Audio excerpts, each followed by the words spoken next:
نظر چیزیں آ رہی ہیں جو میں دیکھ پا رہا ہوں, اور obviously on the basis of information, بالکل خبر کی بنیاد پر, کہ مجھے تو یہ جو سلسلہ نظر آ رہا ہے یہ نہ صرف ابھی نظر آ رہا ہے بلکہ بہت محتاط طریقے سے میں آپ کو کہوں کہ مجھے تو یہ 2029 کے بعد بھی کچھ ایسے ہی کچھ نظر آ رہا ہے. although اس طرح کی باتیں پاکستان میں پہلے ہوئی ہیں, بڑے بڑے پلانز بنے ہیں, لیکن وہ تو اللہ کو پتہ ہے کہ آگے کیا ہوگا. لیکن جو فی الحال میں حالات دیکھ رہا ہوں, تو اب اتنی کنوکشن سے شہباز صاحب کی آپ نے 2029 کی بات نہیں کی. نہیں, میں دوسری سائڈ کر دیتے ہیں. ہاں, میں کہہ رہا ہوں کہ جو نظر آ رہا ہے, جو چہرے آپ کو نظر آ رہے ہیں, وہی چہرے آپ کو شاید آگے بھی نظر آئیں گے ان ایوری وچ وے. نصرت, سب سے بڑا ایشو بنتا ہے, پی ٹی آئی بات کرتی ہے جی انہوں نے بالکل ان کے میں ریکارڈو کر دیا خان صاحب کو, ہم نام دیتے ہیں وہ ملنے نہیں دیتے, اور جو سپرنٹ خود ہیں وہ خود قیدی ہیں, وہ نہیں کر سکتے. جہاں جنید اکبر 19 دفعہ گئے, تیمور جھگڑا 5-6 دفعہ گئے, ہر کوئی اس طرح گیا. اس نے بھی یہ کہا, آج بیرسٹر صاحب نے بھی کہا کہ یار مجھے وہ ملنا چاہتے ہیں تو ملتے ہیں نا. پھر خان صاحب کیوں مل رہے ہیں؟ اگر ان کی پوری پارٹی نام لے لے کے چیخ رہی ہے, علیمہ خان بول رہی ہیں, یہ باقی بول رہے ہیں, تو پھر خان صاحب ان لوگوں کو کیوں مل رہے ہیں؟ اس لیے you can't blame it on them also. پھر خان صاحب کا کیا ملنا مجبوری ہے یا کیا ہے؟ واٹ اگر خان صاحب بھی انکار کیوں نہیں کرتے ان سے ملنے؟ میرا اپنا خیال ہے, دیکھیے بھائی, بات یہ ہے کہ بیرسٹر صاحب ہوں یا علی امین گنڈا پور ہوں, وہ دونوں اپنی جگہ درست کہہ رہے ہیں کہ بھائی اگر ہم اتنے ہی برے ہیں, دیکھیے ایک اشارہ ان کا کم از کم یہ تو کافی ہے نا کہ وہ کوئی بھی بہن ان سے ملنے جائیں اور یہ کہیں کہ جی میں نے پارٹی والوں کو کہا ہے کہ برائے مہربانی بیٹھیں اور کوئی نیا قائد چن لیں, یا میں آپ کو یہ 3 چوائسز دے رہا ہوں, ان تینوں میں سے ایک بندہ جو ہے وہ علی امین گنڈا پور کی جگہ جو ہے وہ وزیر اعلیٰ منتخب ہو جائے.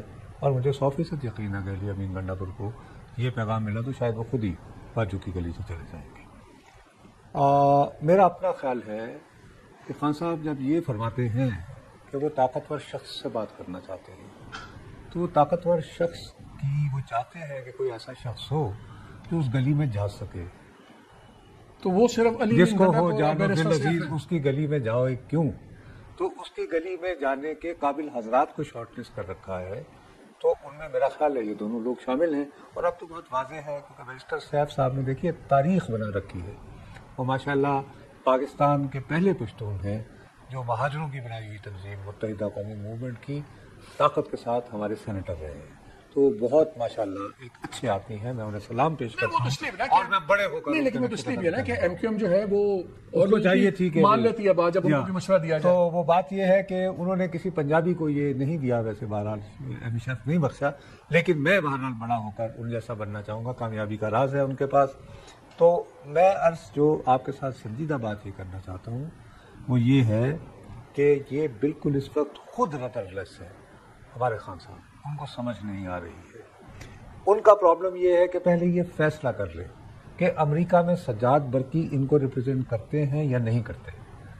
اگر سجاد برقی ان کو ریپرزینٹ کرتے ہیں اور وہ ان صاحب کے ساتھ جو وائٹ ہاؤس میں لنچ کیا جاتا ہے ان کے بارے میں یہ قانون منظور کرانا چاہتے ہیں کہ ان پر پابندیاں لگائی جائیں, ان کو ویزا نہ ملے اور باقی پتہ نہیں کون سا ایک نکال کر ان پر اب وہ لگا دیا جائے, تو بات یہ ہے اگر آپ اتنا ڈائریکٹ طریقے سے ایک پرسن اسپیسیفک ہو کر ایک شخص کے ساتھ, مطلب میں کہوں کہ جی میں نے مالک کو نہیں چھوڑا, اور میرے بہاف کے اوپر امریکہ میں باقاعدہ جو کچھ میرے پاس اویلیبل تھا, آج بہت دنوں بعد جیو ولسن نے دوبارہ کیا ہے کہ ریلیز, تو میرا خیال ہے دوبارہ کل رات کی بات ہے, میرے پاس ایک صاحب آئے تھے دوست ہمارے, میں نام تو نہیں, اپنا مائنڈ وہ بہت ہی پرو ایکٹیو, وہ تو ویسے کینیڈا سے آئے ہوئے تھے لیکن وہ امریکہ کی پالیٹکس میں بہت انوالوڈ ہیں.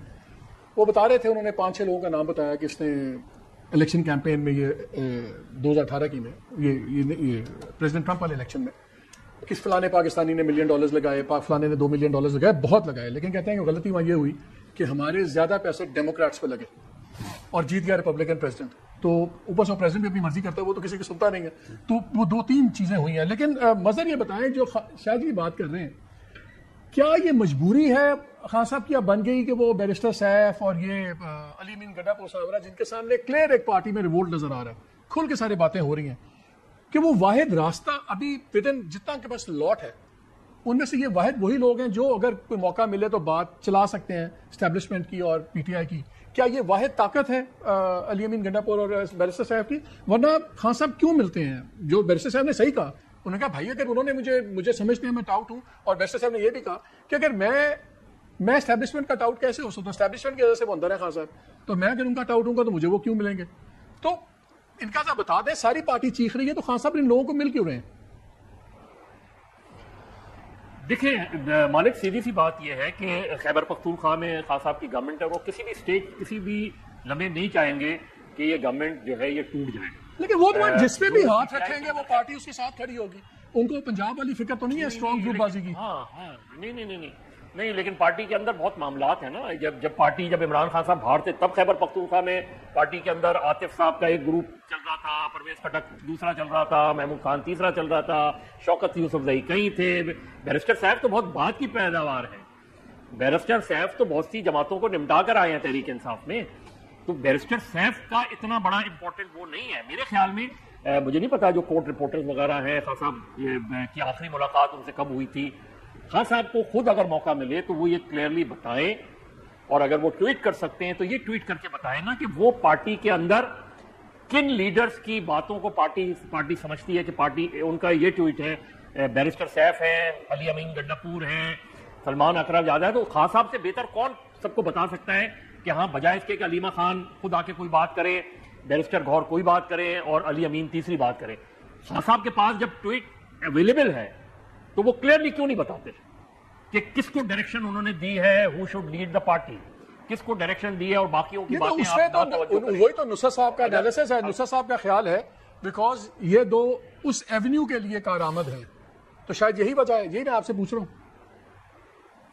دیکھیں مالک، سیدھی سی بات یہ ہے کہ جو سب سے بڑی خان صاحب کو ظاہر ہے وہ اندر ہیں، باہر آنے کے ابھی کوئی امکان نہیں ہے. تحریک پنجاب کے بغیر چل نہیں سکتی. خیبر پختونخوا کے لوگ کب تک آ کے جو ہے وہ دھرنا دیتے رہیں گے جب تک پنجاب میں کوئی ہلچل نہیں مچے گی. پنجاب میں کوئی ہلچل مچتی نظر نہیں آ رہی، باقی جگہوں پہ کوئی ملک بھر میں ہلچل نہیں نظر آ رہی، تو پوری خیبر پختونخوا کی بنیاد پہ تو تحریک نہیں چل پائے گی خان صاحب کی. اور جو دوسری بات ہے، مجھے یہ لگتا ہے کہ شاہ جی مجھ سے زیادہ بہتر بتا سکتے ہیں کہ جو اسٹیبلشمنٹ کے لیے، دیکھیے establishment from the day one since before even early 1980s میں ان کی چوائس تو شہباز شریف تھے. یہ تو نواز شریف تو میاں شریف نے ان کو ہینڈ اوور کیے. اگر میں غلط ہوں تو بتا دیں. ان کی اوریجنل خواہش اور original choice Shahbaz Sharif from the day one تھے، اور آج وہ خواہش پوری ہو گئی. تو وہ بقول منیب کے کہ انہیں تو 2029 کے بعد بھی یہ لگتا ہے. تو مسئلہ یہ ہے کہ ایسا لگ رہا ہے جو اوریجنل پروجیکٹ تھا وہی ریوائیو ہو گیا ہے. چلے ابھی ہم نے ساری مشکلات تو ڈسکس کر لی ہیں.